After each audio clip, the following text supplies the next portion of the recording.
به افتخار سیومین سالگرد روز پرچم دولتی جمهوری تاجیکستان در شهر گلستان چهاربینی با شکوه ایدانه برگزار گردید. تجلیل روز پرچم دولتی با راهپیمایی آغاز گردید که در آن بیش از 2000 ساکنان شهر، نمایندگان کارخانه و تشکیلات، گیرندگان استیپندی پرزیدنتی و شهری، ورزشگران و دانشجویان و خوانندگان شرکت ورزیدند.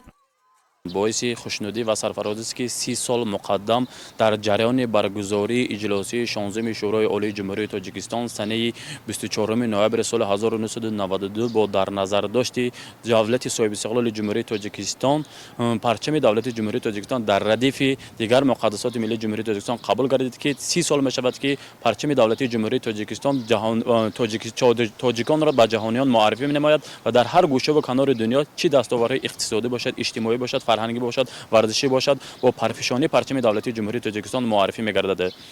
چهاربینی ایدانه با سرود ملی افتتاح یافت. رئیس شهر گلستان رعنا هاشمزاده و نماینده مقامات اجرایی حاکمیت دولتی ولایت سوخت سخنرانی نمودند. ساکنان و مهمانان شهر و مردم سربلند کشور را با تجلیل روز پرچم دولتی مبارکباد نمودند. تاکید گردید که همه سال روز 24 نوامبر موافق قانون جمهوری تاجیکستان درباره روزهای عید این روز همچون روز پرچم دولتی جمهوری تاجیکستان جشن گرفته می شود. پرچم دولتی تاجیکستان رمز استقلالیت دولتی جمهوری تاجیکستان، دوستی و برادری همه ملت‌های آن به شمار می رود. این رمز دولتداری شهروندان را به زندگی آرام، صلح و آسایش و تلاش به خاطر حیات ارزنده، رشد و نمای همه طرفه و صاحب اختیاری و صاحب دولتی سفربر می نماید.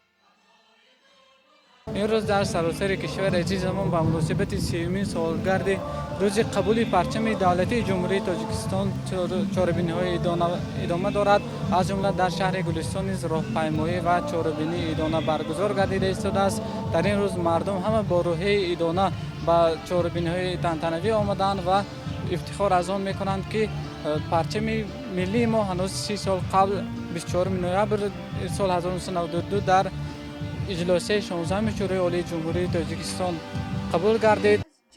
در قسمت فرهنگی جمامت برنامه جالب کنسرتی در اجرای اهل فرهنگی شهر به چهاربینی حسنی تازه ضم نمود. با شکرگزاری از دولت و دولتداری ملی در دیگر شهر و نواحی ولایت سوخت تجلیل 30مین سالگرد روز پرچم دولتی در سطح بلند تشکیلی گذرانیده شد.